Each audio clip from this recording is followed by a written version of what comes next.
एक सज्जन ने पूज्य भाई श्री हनुमान प्रसाद पोद्दार जी महाराज से पूछा कि साधना करते करते 20 साल हमको हो गए, ना तो भगवान मिले और ना भगवान का प्रेम प्राप्त हुआ, क्या कारण है? 20 साल हो गए साधन करते, ना भगवान मिले और ना भगवान का विरह प्राप्त हुआ। भाई जी महाराज ने कहा इसका संपूर्ण कारण तो भगवान ही जानते हैं और आप भी जानते हैं। उत्तर दिया कि संपूर्ण कारण तो श्री भगवान जानते हैं और भगवान के ना मिलने का, प्रेम ना प्रकट होने का आप भी कारण जानते हैं। भाई जी ने पूछा ईमानदारी से बताना कि भगवान ना मिलने का आपको दुख है? भगवान के प्रेम की प्राप्ति या भगवत साक्षात्कार ना होने पर 20 साल हो गए, आपको दुख हुआ इस बात का? बोले कभी कभी थोड़ा मन उदास हो जाता है। भाई जी महाराज ने कहा कि थोड़ा थोड़ा उदास हो, लेकिन आप बताइए यदि 20 साल से आप व्यापार में बराबर घाटा प्राप्त करते रहते तो क्या आप ऐसा उत्तर देते कि थोड़ा थोड़ा कभी मन उदास हो जाता है? आपकी हालत क्या होती कि 20 साल से आप व्यापार कर रहे हो, घाटे पे घाटा होता चला जा रहा है, आपकी हालत क्या होती? बोले बेचैन हो जाता, जीना मुश्किल हो जाता। तो बोले ऐसा जीना मुश्किल हुआ आपको? 20 साल से आपको घाटा हो रहा है, भगवत प्राप्ति, भगवत प्रेम प्राप्ति नहीं हो रही और आप आनंद से जीवन व्यतीत कर रहे हैं, आपको बेचैनी है? तो उनका ईमानदारी से वैसी कोई बेचैनी नहीं। बोले तुम सच्चे व्यक्ति हो, ठीक ठीक बता दिए। जब संसार की व्यापार में घाटा होने पर जो बेचैनी होती है वो आपके भगवत प्राप्ति या प्रेम प्राप्ति ना होने पर बेचैनी नहीं हो रही, तो इसमें भगवान का क्या दोष है? भगवान के अंदर कोई चाह नहीं है। कई बार सत्संग में सुन चुके हैं, आपकी चाह ही भगवान के अंदर चाह बनती है आपसे मिलने की। आप जितना विकल होंगे उतने ही वो विकल हो जाएंगे आपसे मिलने के लिए। भगवान अमना है, आपका मन ही वहां जाकर भगवान का मन बनता है और भगवान के मन के अंदर आपसे मिलने की चाह पैदा, वो अमना है, वो अचाह है, वो पूर्ण काम है। चाह हमारे अंदर पैदा हुई नहीं कि प्रभु के अंदर चाह पैदा हो जाएगी हमसे मिलने के लिए।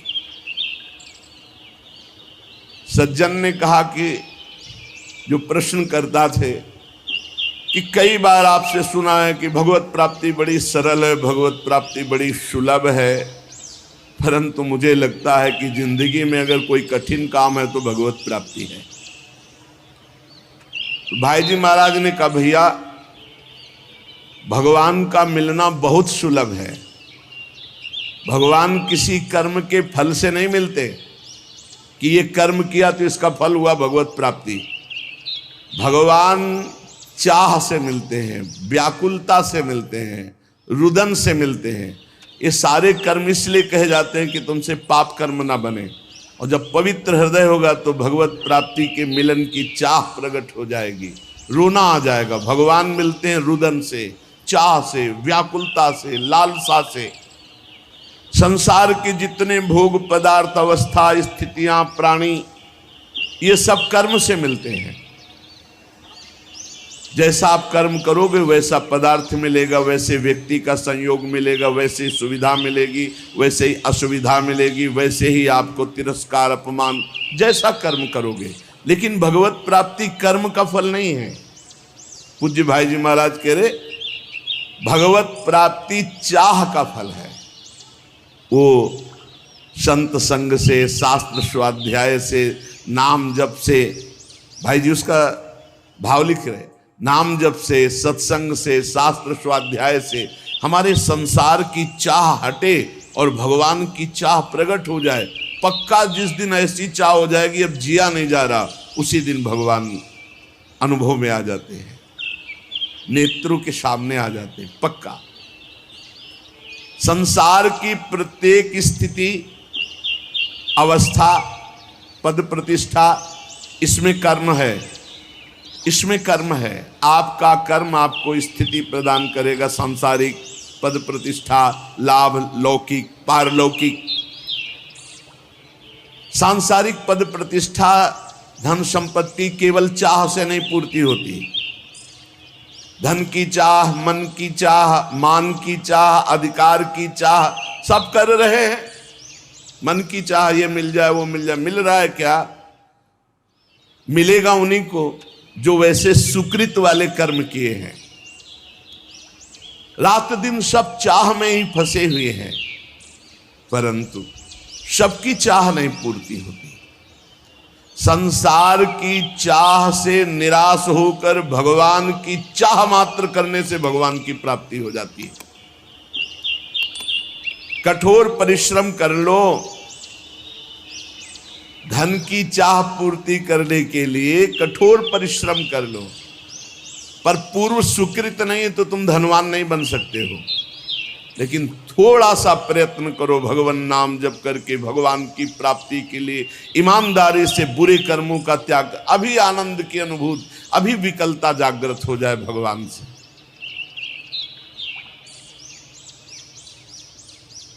आपने जितनी धन की चाह की, कभी भगवान की ऐसी चाह की? क्या आप ऐसा मानते हैं जितना परिवार से प्यार करते हैं उतना ही किसी एक संबंध वाला भगवान से प्यार करते हो? भगवान से एक संबंध वाला, जैसे माता से, जैसे पिता से, वैसे गाढ़ प्रेम भी, जैसे धन की चाह, जैसे प्रियजनों का संबंध, इतना भगवान से मानते हैं। तो उनका सत्य तो यह है कि ऐसा नहीं है। तो कैसे मिल जाए भगवान तुम्हें? भगवान कि मिलने के लिए, चाहे वो चांडाल हो, चाहे स्त्री हो, चाहे पुरुष हो, विद्वान हो, मूर्ख हो, भगवान ये नहीं देखते कि ये कौन है। बहुत सुंदर बात है। और भगवान ये नहीं देखते कि आज के पीछे इसका इतिहास कैसा रहा है। घोर पापी, निकृष्ट स्वभाव वाला या बड़ा पुण्यात्मा, संयमी, ये भगवान नहीं देखते। ये पापी रहा है या पुण्यात्मा, ये स्त्री है या पुरुष उत्तम है या चांडाल, ये विद्वान है या मूर्ख, ये वंदनीय है या निंदनीय, हमारे भगवान ये एक भी बात नहीं देखते। भगवान देखते हैं अपने से अपनापन। कितना आपका संबंध है भगवान से? आप भगवान को कितना प्यार करते हैं? क्या मानते हैं अपना? कितनी चाह है भगवान के प्रति? अगर चाह नहीं, संबंध नहीं, तो फिर कैसे आपको भगवान मिल जाए? कसौटी है। देवर्षि नारद जी ने कहा, तद विस्मरणेन परम व्याकुलतेति। प्रभु का जो थोड़ा भी विस्मरण हो जाए तो परम व्याकुलता पैदा हो जाए। कैसी व्याकुलता? धिक्कार पैदा हो जाए अपने अंदर। कैसे मैं प्रभु को भूल गया? किसी कारणवश आभास हो गया कि 1 मिनट निकल गया, अभी नाम नहीं जला। अब वो बहुत, अब कौन सी ऐसी कीमती वस्तु है, कौन सा ऐसा सुख है जिसके कारण मैंने अपने प्रभु का विस्मरण कर दिया? वो बड़ा धिक्कार पैदा करता है। तद विस्मरणेन परम व्याकुल। कसौटी है। आप देखो कितनी देर आप विस्मरण बर्दाश्त कर देते। अव्यर्थ कालत्वम, ये भक्त का लक्षण है। कबहू काल वृथा नहीं जाए, सेवक जी ने लिखा। कितना समय आप बर्बाद करते हैं। जिसने समय की कीमत पहचान ली वही महात्मा बन जाता है।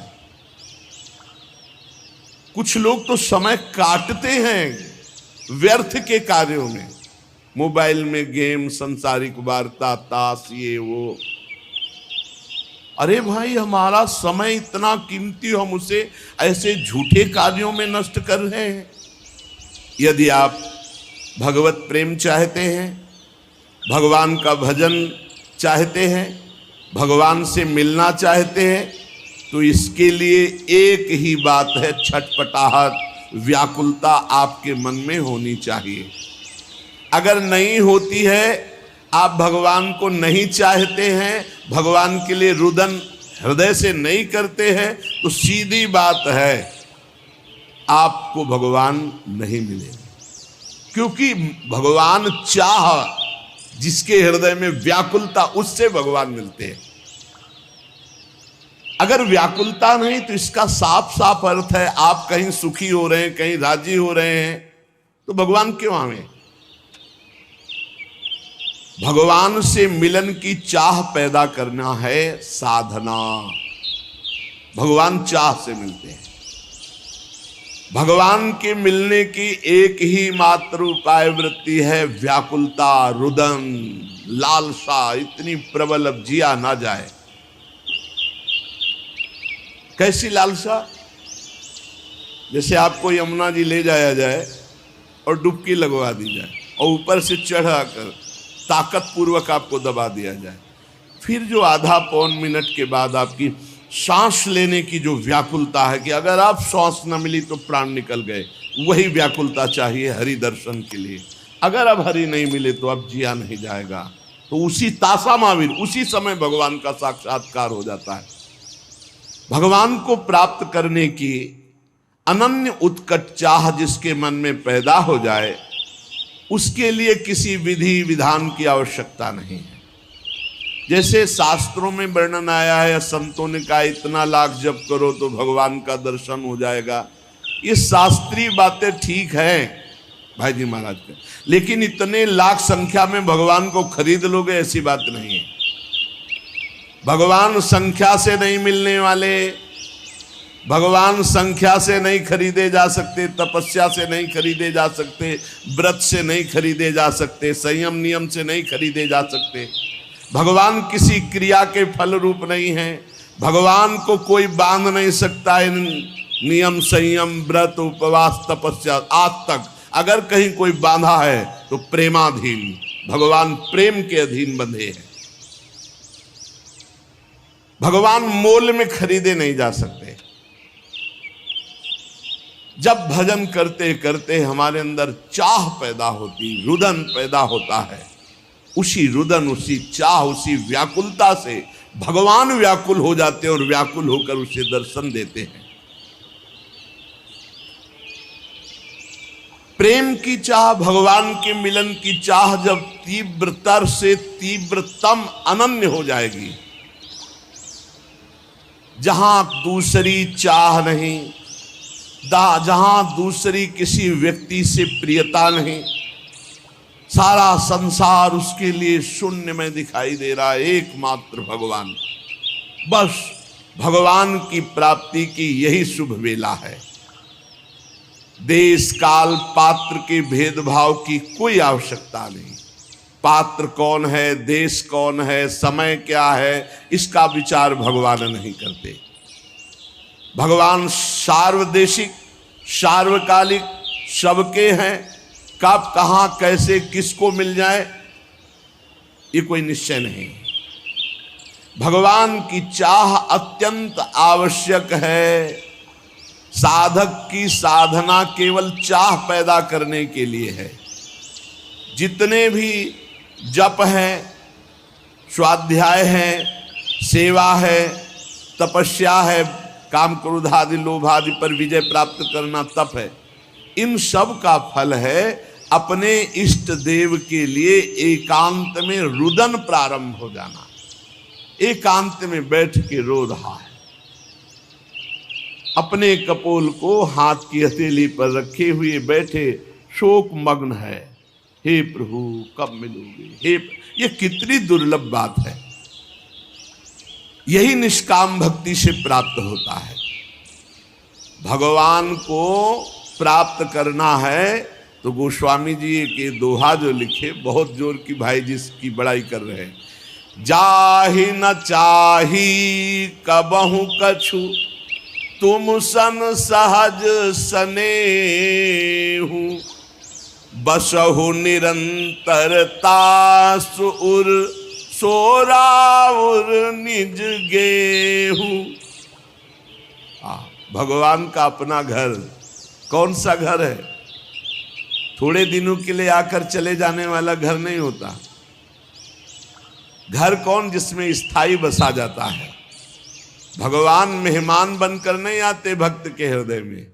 सो राउर निज गेहु, वो अपने घर की तरह। किसके? बोले जाहि न चाही कबहु कछु। बहुत उच्च कोटि की कसौटी है।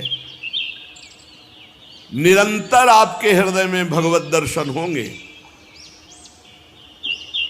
अपना घर जाहि न चाही कबहु कछ, शर्त है तुम सन सहज स्नेह। ये बड़ी उच्च कोटि की बात है।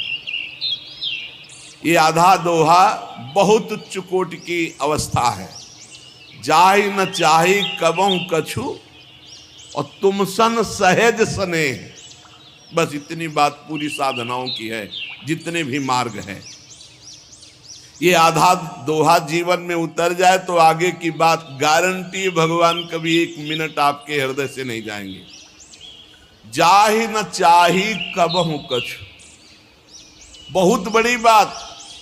कबहु कछु जाहि न चाही, कबहु कछु, कभी भी कुछ भी जिसे नहीं चाहिए और आपसे सहज प्रेम है। सहज प्रेम, कोई हेतु नहीं, हमारा मोक्ष हो जाए, हमारा कल्याण हो, कुछ चाह नहीं। जाहि न चाही कबहु कछु, कोई चाह नहीं, बस मेरे प्रीतम। दूसरी इच्छाओं का सर्वथा नाश हो गया। एकमात्र केवल इच्छा भगवान में जाकर समर्पित हो गई। कर्म की, किसी भाव की, किसी भी दिव्यता की अब आवश्यकता नहीं रही। भगवान स्वयं हृदय में भय प्रगट कृपाला दीन दयाला। दीनों पर दया करने वाले भगवान स्थायी प्रगट हो। सच्ची मानी, सच्ची मानी। गलभैया दी हुई युगल सरकार नेत्र में, हृदय में, रोम रोम में, जिधर दृष्टि डाले जड़ चैतन्य में सर्वत्र दिखने लगते हैं। शर्त है जाहि न चाहे कबहु कछु। अब इस कसौटी पे कसो। और सहज स्नेह, जैसे अपनी माँ से सहज स्नेह होता है। कोई लगाव जोर, कोई कामना नहीं, मेरी माँ है। ऐसे मेरे प्रभु, वो मेरी माँ कैसी है ये प्रश्न नहीं होता कि ऐसे ऐसे लक्षण वाली हो तो माँ। माँ तो माँ है। ऐसे सहज प्रेम अपने प्रभु से। भगवान के मिलन की चाह तभी प्रकट होगी जब जाहि न चाही कबहु। ये बहुत जोर की बात है, बड़ी विलक्षण बात है। जो किसी भी बात की परवाह नहीं करता, कोई चाह नहीं रह गई, किसी से कोई संबंध नहीं, सहज स्नेह इष्ट देव से, और इष्ट देव से भी कोई चाह नहीं। अब मिलन की अपेक्षा थोड़ी रह जाएगी, वो यही हृदय में ही प्रकाशित हो गए। व्याकुलता, चाह तो केवल प्रभु की, अन्य सब चाह खत्म। हम यही परेशान हैं, पूरा जीवन हुआ जा रहा है अपने सबका कि चाह बटोर कर केवल प्रभु की चाह नहीं रह गई। बहुत सी चाहें हैं। ये चाह जब तक है तब तक साधना ही अधूरी है, छेद है। जैसे हम रात दिन दूध दुहे चलनी में, तो हमको एक चुल्लू पीने को नहीं मिलेगा। चलनी में गैया दुहे और दोष दयु को दे, हरिगुरु कहो न माने अपनो ही फल।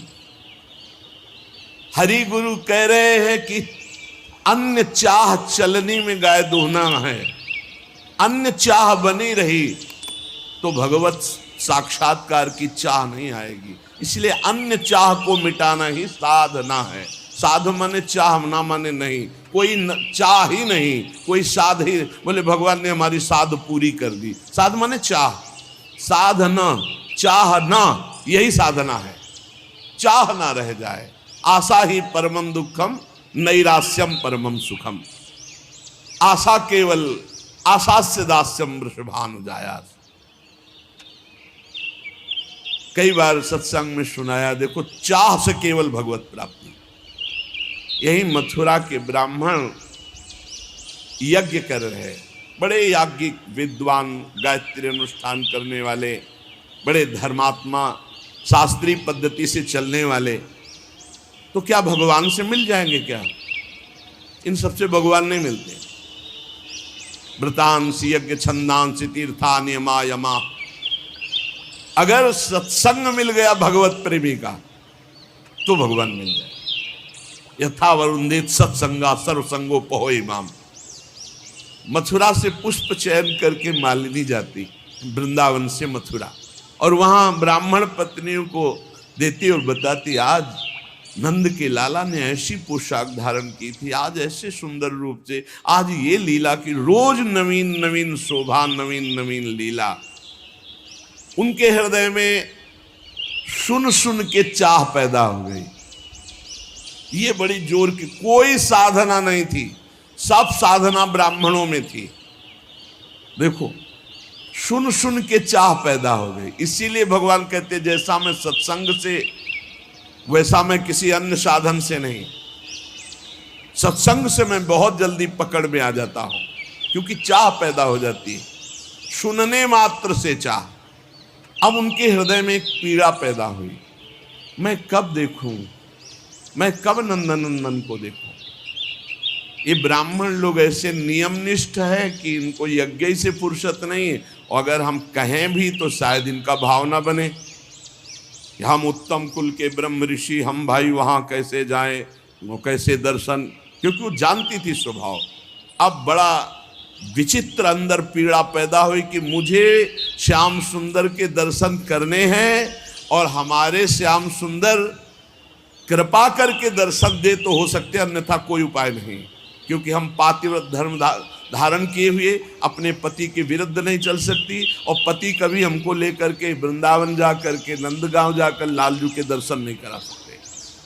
अब अंदर से व्याकुलता हुई रोज सुनने के कारण, हे नाथ आप ही कोई विधान बनाओ और दर्शन दो। तो किसी किसी दिन प्रातः काल बिना छाक लिए, बिना भोजन लिए सखाओं के साथ चल देते और दिशा बता जाते कि आज इधर गौवें चराएंगे, तो घर वाले उधर छाक पहुंचा देते। आज ना दिशा बताई और ना छाक ली। मथुरा की तरफ गौवें चराते हुए चले। सखाओं ने देखा समय हो गया उनका, कन्हैया आज तो भूल हो गई, हमने घर वालों को बताया नहीं कि आज किस दिशा में जाएंगे, और छाक भी नहीं लाए, बहुत भूख लगी, अब क्या होगा। शाम के गौवें वापस घर ले चलना है, और इतनी भूख लगी कि असह्य हो गई, क्योंकि भगवान आज कृपा करना चाहते हैं मथुरा के ब्राह्मणों की पत्नियों पर।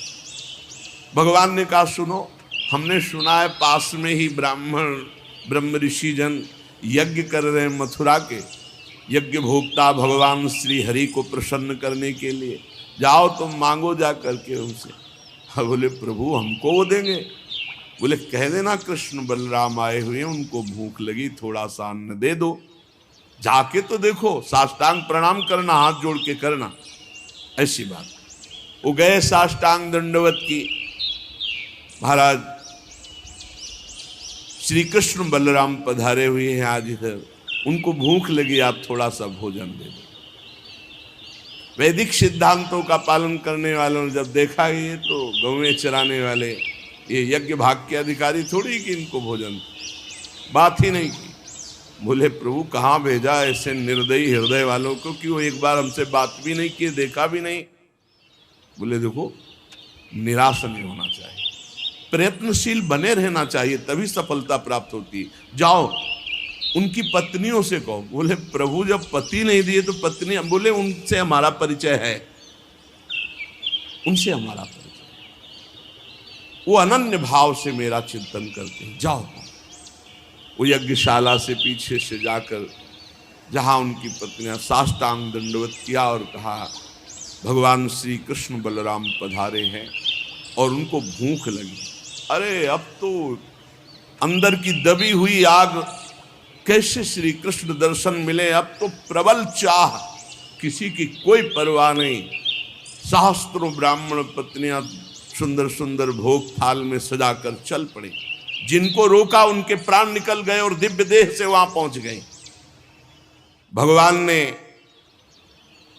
स्वागतम वो महाभागा आश्चताम करवाम किम यन्नो दिदृक्षया प्राप्ता उपपन्नो मिदम हिवा। भगवान ने कहा और स्वागत है तुम्हारा, भगवान स्वागत कर। स्वागतम वो महाभागा, ये दोनों के लिए प्रयोग किया है, ब्राह्मण पत्नियों के लिए भी और गोपियों के लिए भी।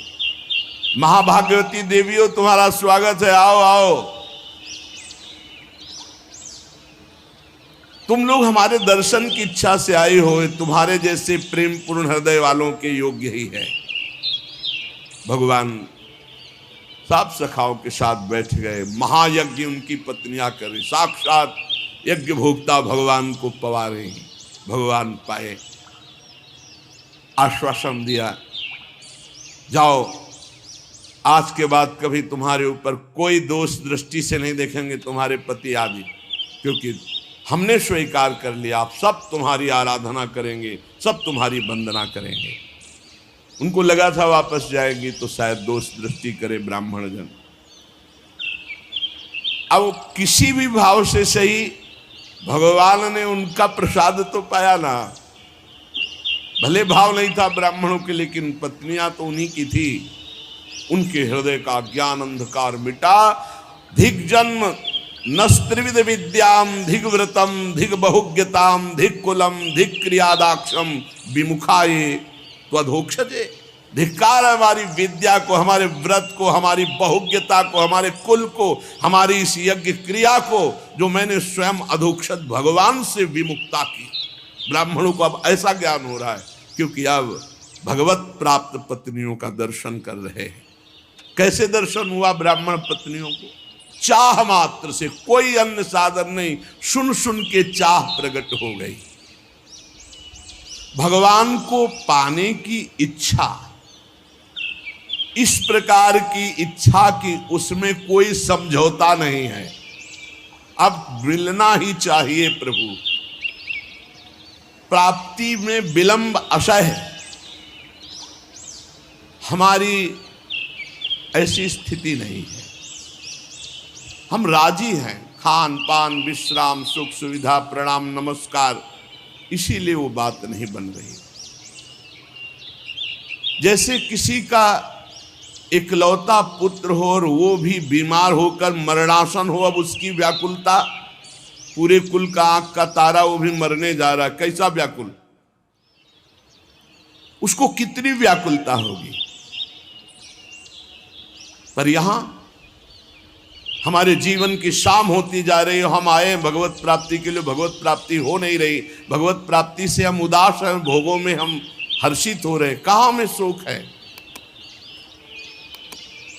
एक ही ट्रेन जाती है और हमें वहां जाना है और हम पहुंचे, देखा वो ट्रेन जा रही सामने, कैसी व्याकुलता। अब हम दौड़ के चढ़ नहीं सकते, ट्रेन छूट गई, एक ही ट्रेन है वहां जाने की, ऐसी व्याकुलता।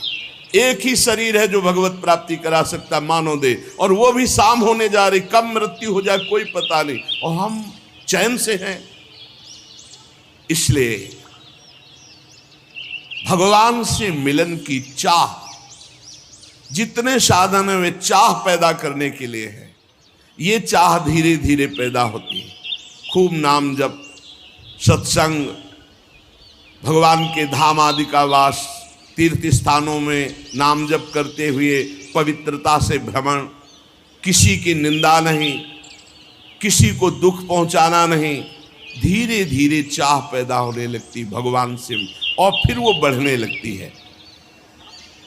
बहुत लोग कहते हैं कि भजन से जब चाह होती तो भजन ही में हमारा मन नहीं होता। अरे भजन करने से होता है कि भजन होता है? भजन होता तो सिद्धों का है, भजन करना पड़ता है। कहते करना चाहते परंतु होता नहीं। मेरी बात समझ में नहीं आती कि तुम्हें भजन करने की भूख हो, तुमसे भजन नहीं होता। जब पानी की प्यास लगेगी तो प्यास ही प्यास चिल्लाओगे और कुछ नहीं सुनाई देगा। रबड़ी खवाई जाए तो भी नहीं, आप कहोगे पानी पिलाओ। यदि भजन की प्यास जग गई तो तुमसे भजन कैसे नहीं होता? अवश्य भजन की प्यास नहीं जगी। बातें केवल बनाते हो। सच्ची मानिए, जिनको अब कुछ प्राप्त करना नहीं है उनको भी तो देखो, भजन का पूर्वाभ्यास उनको चैन नहीं लेने देता। ये तो जाएगा आज, नहीं तो कल जाएगा, इसको क्या करना है, इसको सजा संभाल करके भगवान के चरणों में अर्पित करो। जितने मिनट, अरे इतना कीमती समय जिसे तुम्हें ज्ञान नहीं है, बहुत यहाँ से जाना है प्यारे, कुछ साथ लेके नहीं जाना। खूब कमा लो, जितना नाम धन कमा लोगे मौज करोगे, लोक परलोक ई परलोक सकल सुख पावत, ई परलोक सकल सुख पावत। धिक्कार है अपने को यदि सत्संग मिला, मानव देह मिली, भजन की महिमा सुनने को मिली, और फिर हम कहते भजन में मन नहीं लगता। मन लगने ना लगने से क्या, रात दिन भजन करो अभी मन लग जाएगा। जरा सी वृत्ति भजन से ऐसा लगा सूरदास जी को कि हट गई क्या, तो धिक्कार देने लगे। मौसम कौन कुटिल खल कामी, जिन मुको तन दियो ताको न भजन कियो ऐसो नोन हरामी। कौन सी ऐसी वस्तु प्रिय लगी, कौन सी ऐसी घटना प्रिय लगी जिससे भगवान का विस्मरण हो गया। ताहि बिसरायो ऐसो नमक हरामी। भजन जब जीवन बन जाए, भजन थोड़ा भी छूटे तो बर्दाश्त न हो। कैसे बर्दाश्त हो जाता है भजन? ये कोई बात करने लगता है तो दृष्टि बदल गई, अत्यंत सावधान, बीच बीच में उसको उत्तर दे रहे हैं, उसके चेहरे से वृत्ति हटा ली या उसके चेहरे पे एकाग्र कर लिया, राधा नाम लिख रहे हैं।